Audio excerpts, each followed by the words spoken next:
I am so excited about introducing our viewers to this Essence Coffee Roasters.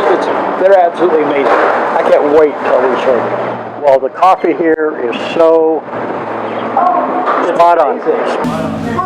Eric, how are you? Good. I'm happy to be here. How are you? I'm doing well. Good. Thanks for having us. Yeah, of course. So? We have Megan and Katie back there. Megan and Katie. Katie's kind of hiding, and that's my wife, Megan. We are thrilled to be here. Good, I'm glad you're here. Absolutely. Yeah. Well, let's see where the magic happens. Yeah. So this is my pride and joy right here. This is my Slayer espresso machine. So made in Seattle. Slayer. Yes, they started in 2007. So we love it. It's a workhorse and the best espresso possible. I've never seen one.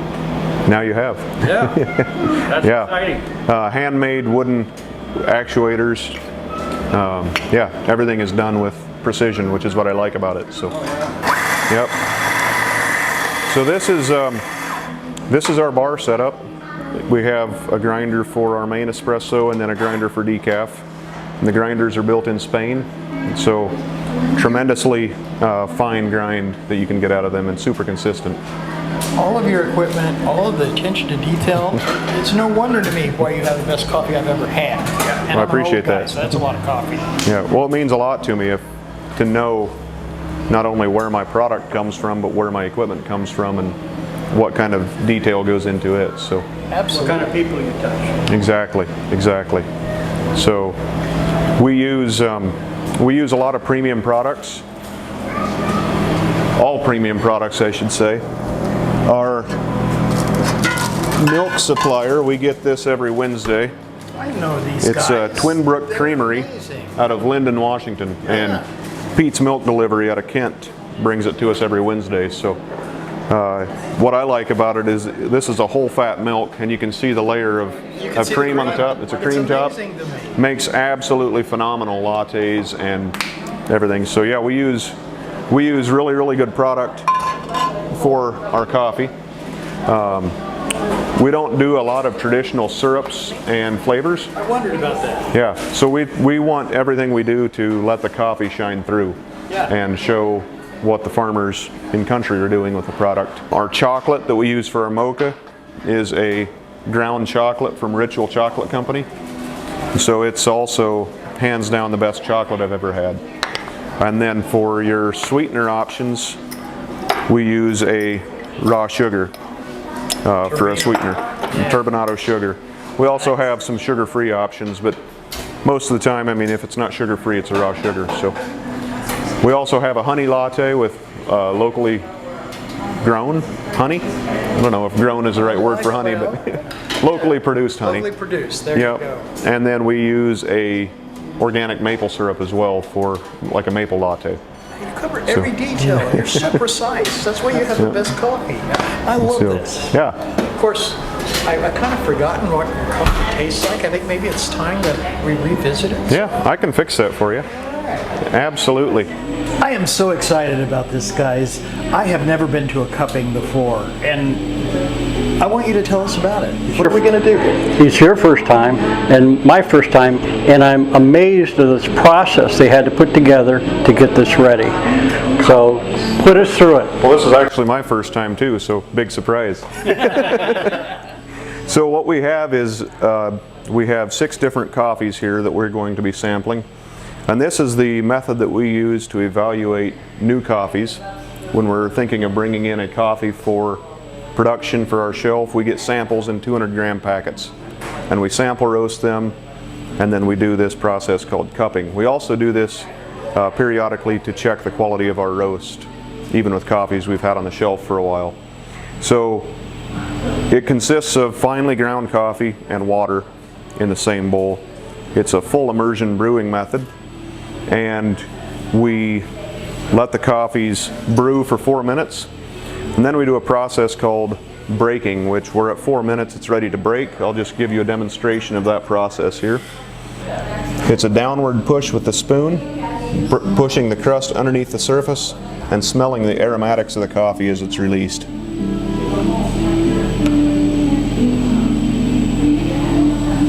And then it's a rinse between every cup. So I'll demonstrate one more and then you guys can jump in and go ahead. All right.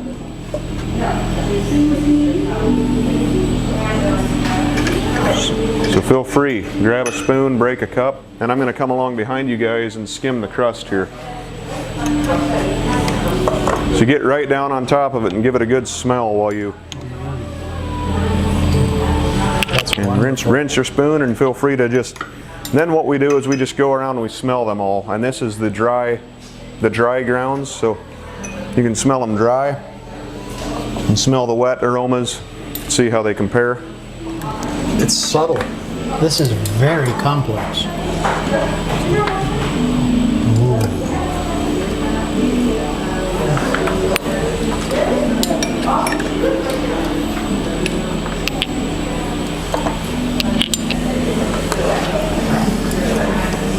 So there's 80,000, I don't know how they counted 80,000, volatile aromatics in coffee. So we're constantly evaluating and fine-tuning and tweaking not only our roast profile, but also trying to calibrate our palates to where we have a consistent descriptors for what we're tasting in our coffee. Well, coming from the wine business, I was astounded when I found this out. 80,000. I mean, that's more complex than any grape juice I've ever had. And more caffeinated.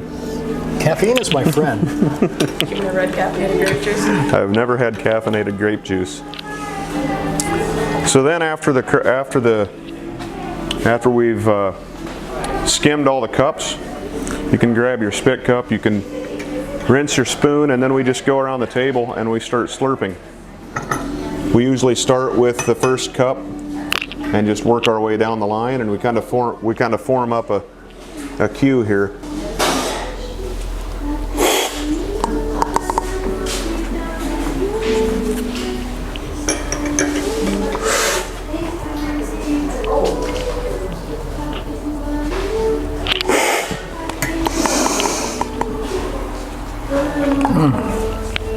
One thing to note is normally we do all of our cuppings blind, meaning we have no idea which coffee we're tasting.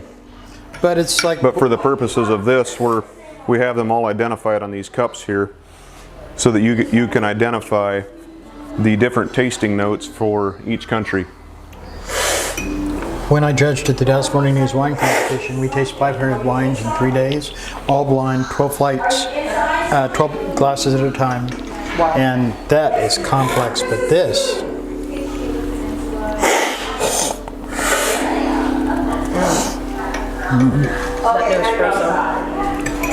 Yeah, so this fourth cup here from my left is actually a brand new coffee that we're getting in. The Colombian? Colombian, yes. It's currently on the back of a truck somewhere en route. This is the Columbia we use now for espresso, and this is our new.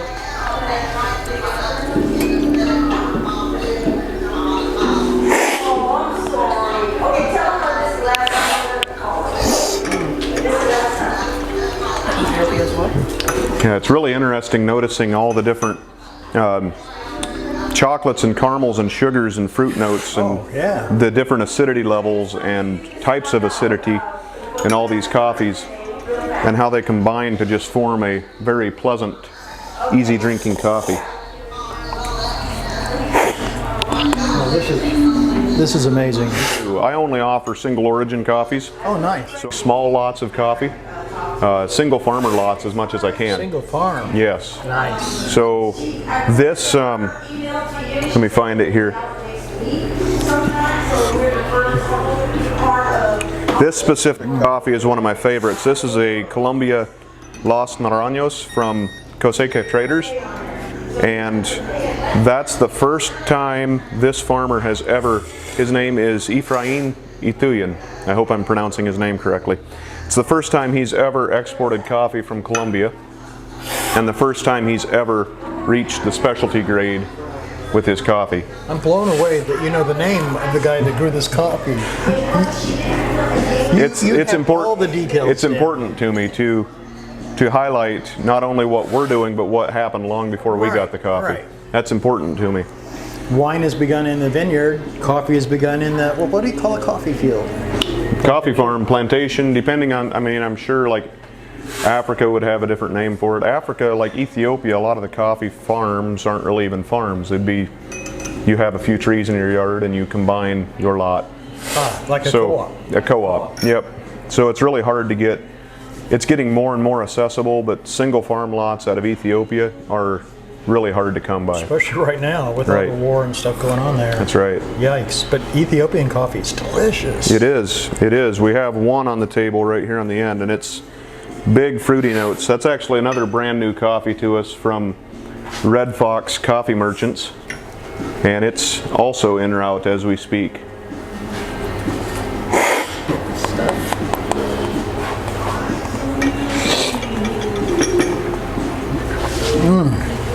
You're right. It's got more fruit nuances and it's more delicate, but it's all there. You know, it's not lacking in any place. It's not dilute. It's just beautiful. Yeah, there's a little bit of peach, some ginger. I got the peach.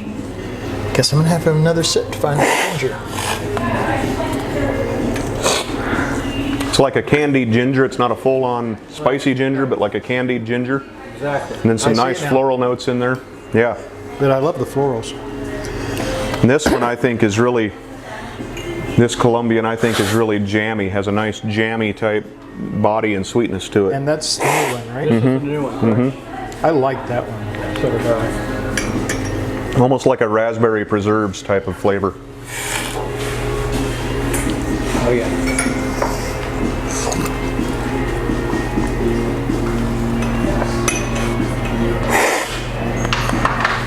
And this one you said was your favorite? Let me make sure which one. That's a Guatemala. That's another really good coffee. But this one right here is the Los Naranjos. Los Naranjos. Yep. Interesting story behind this coffee, actually. When I was bringing them in for samples, a really good friend of mine, he's 10 years old. It was his 10th birthday. And he was here helping me taste all these coffees. So I told him to pick which coffee he wanted for his birthday. And he picked that one, which is also my choice. So he's got a really good palate. He's got a good palate. He does. Yeah. We're 10 years old. That's right. Whoa. Blows me away. Come back in 20 years. Yeah. Well, he helps me out quite frequently with cupping, so good partner to have.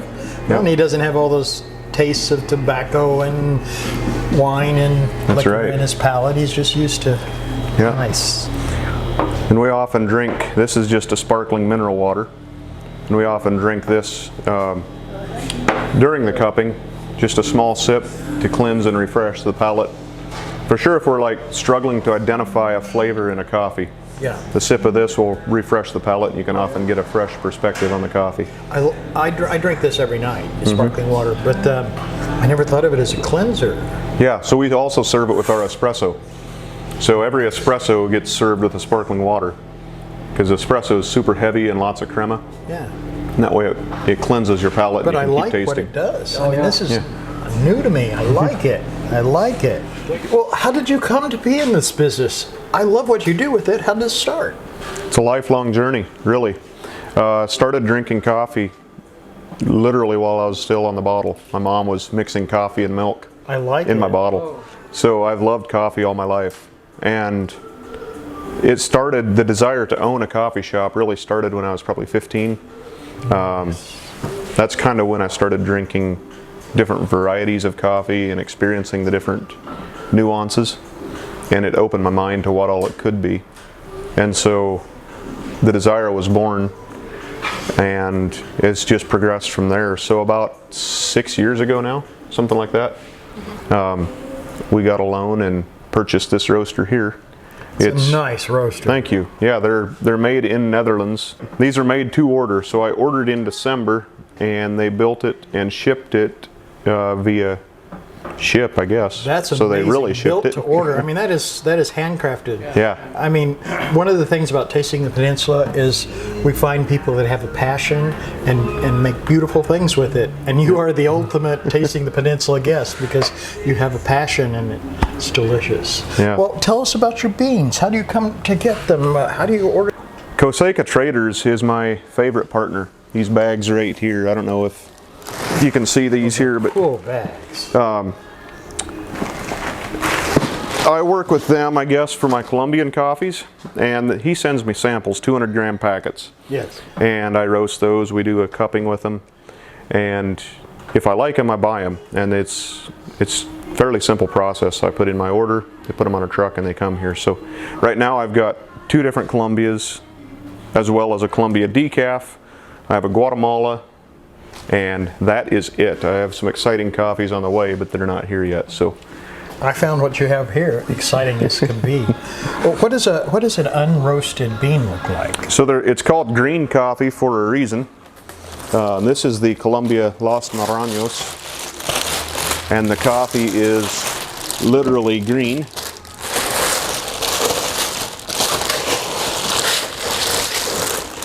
It is. Oh, and look at that. It's green and it's super dense like a soybean. Go ahead. It is. Yeah. Soybean's a good analogy. Yep. Oh yeah. Yeah, so it's just super Why does dense. a coffee bean feel so light? And these won't grind at all. So when I roast them, they lose about 15% of their weight. So about 85% remaining. And they also swell. So just for comparison, that's the Los Naranjos. And this is the roasted Los Naranjos. Oh man. Oh, wow. Can I pick one up? You sure can. It looks like it doubled or tripled.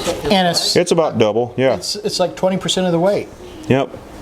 Well, And you can take one between your thumb and finger and you can crack them. And if you can crack one of these green ones, I'll give you $5. yeah, I can't crack a brown one. Well, Probably technique. yeah, it is a little bit. You just kind of have to pinch them. You just kind of have to pinch them and then squeeze them like that, and they crack. When you roast them, the first part of the roast dries it out somewhat. It does, yeah. And then the second part, you start bringing the temperature up slower? No, so I pretty much bring well, the temperature rises somewhat slowly just due to the nature of dropping cold coffee in a hot drum.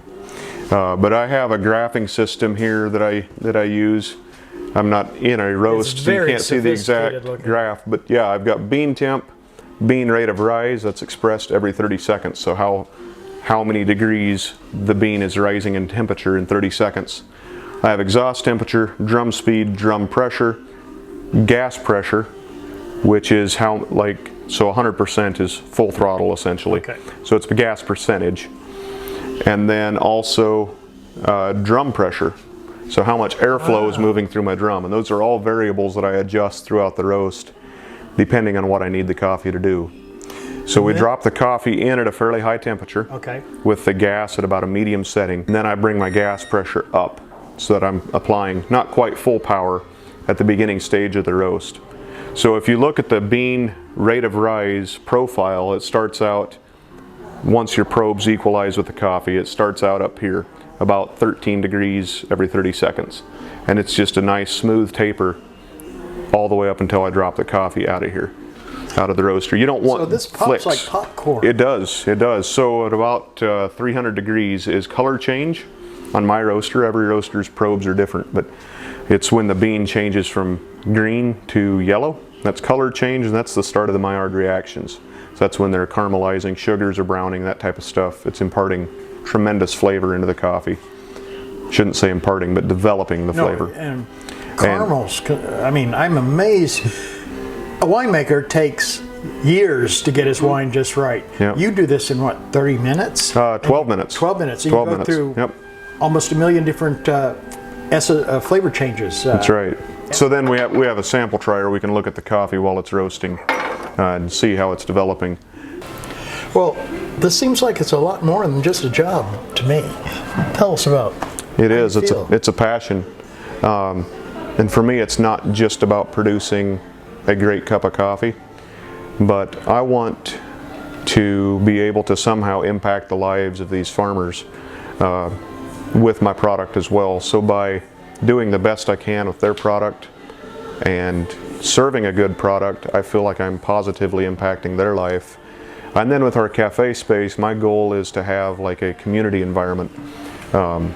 Right now we're so divided on so many issues. Yes. And I really don't like that. That's not who I am. So I believe that over coffee people can become friends and put aside differences. I like it. And so I view this as kind of a hub, if you will, where we can bring people together and forget our differences and just simply enjoy a good cup of coffee. And that was really even before, this has been my dream for years, so even before COVID or the political unrest or anything like that was in the picture, that was my goal. We need you more now than ever. Yeah.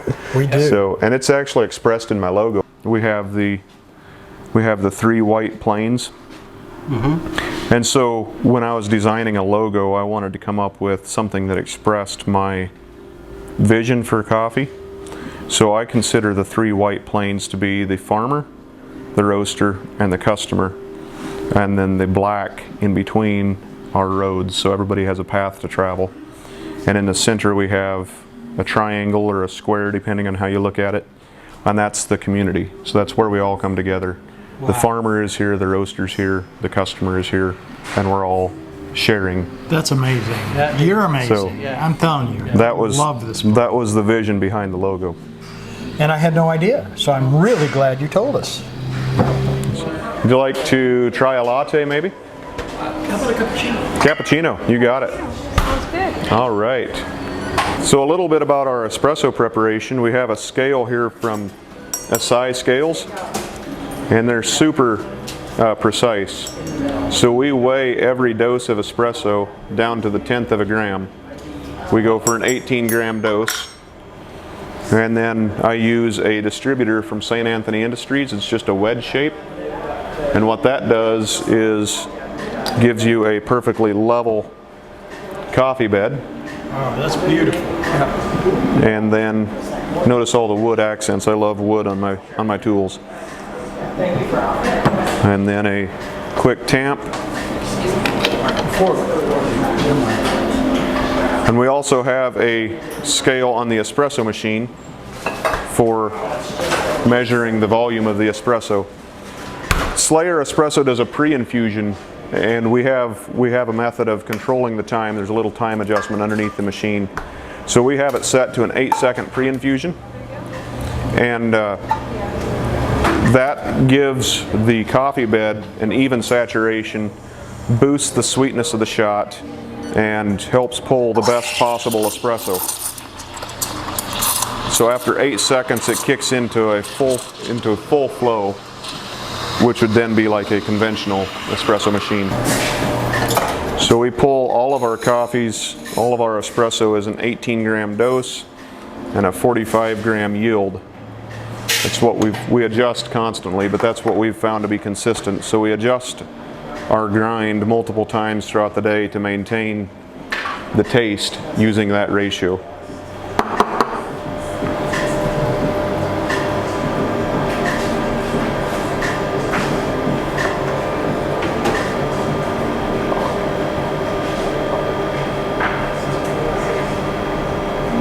Oh my goodness.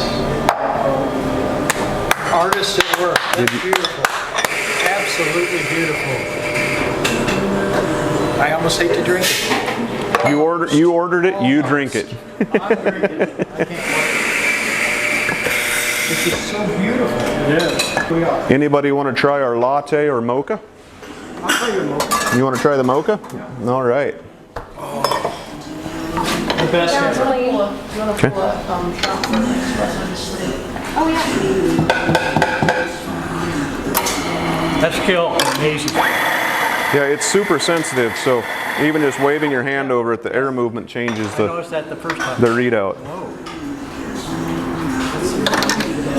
Then this grinder from Compact is it's a dose by time.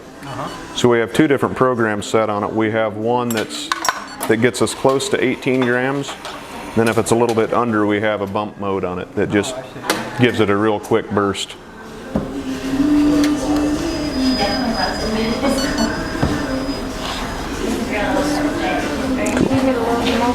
Yeah, whoops.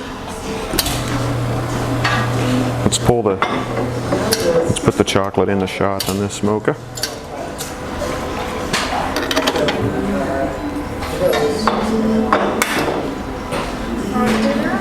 All right, let's just get some chocolate in there for that mocha, and I'll work with the shot and the And the milk here.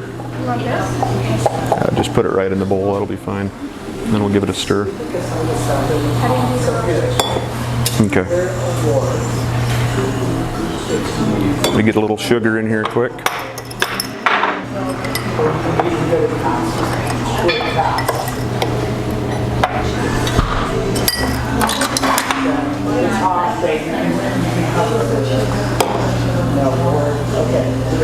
Cool.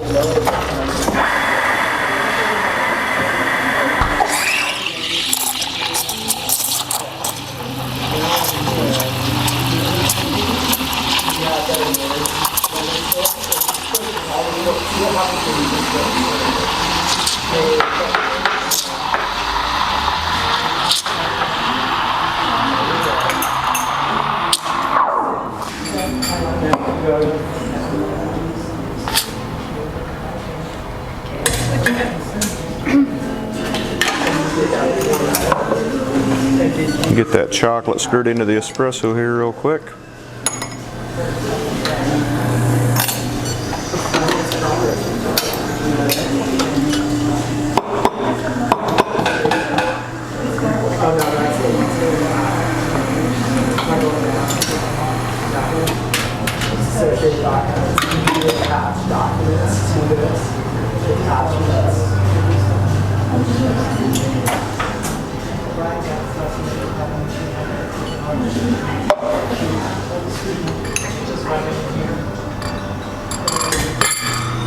You make it look so easy. Yeah, all true artists do. That is beautiful. Beautiful again. And there's your mocha. Great. Thank you, sir. Man, And then who wants to try an espresso? This is our Colombia La Pedregosa we're pulling. I believe that Andy wants to. I'll try it. All right. Here's how we present the espresso. So you can step right up. We recommend a small sip of the sparkling water to cleanse your palate. And then you use the spoon, stir the espresso 3 times top to bottom. Okay. And then you can start to enjoy it. All right. So small sip. Small sip. And that just cleanses your palate, leaves your mouth feeling refreshed. And then top to bottom, so push, yep. Oh wait. Just take it, push down and Down? through like Oh, that. There you go. There we go. Yep. Okay. And that basically just stirs the crema in with the body of the espresso. And then just sip. And yep, the saucers for the spoon. Fabulous. Yeah. So you get lots of like delightful fruit notes, but it's not overwhelmingly fruity. It's just a nice balance with the chocolates and caramels. That's delicious. Thank you. Thank Of course. On our shelf we have obviously some merchandise and stuff in our bags of coffee, but we also have the Ritual Chocolates complete set of their single origin chocolates. A friend of mine named Aaron Knoll, he's a photographer. The name of his business is Wake the Frame. And he took all these photos. It's all local photography from around the peninsula. And so what the photography does for me is it brings a calming influence to the space and just helps you feel like you can have a moment of peace while you sip your coffee. Yeah. How was the cappuccino, Eric? Oh my God, best I've ever had. Good. Really enjoyed this. Likewise. Thank you, Eric. Thanks for coming. Thank you, Katie. You're amazing. Oh, thank you. I like that.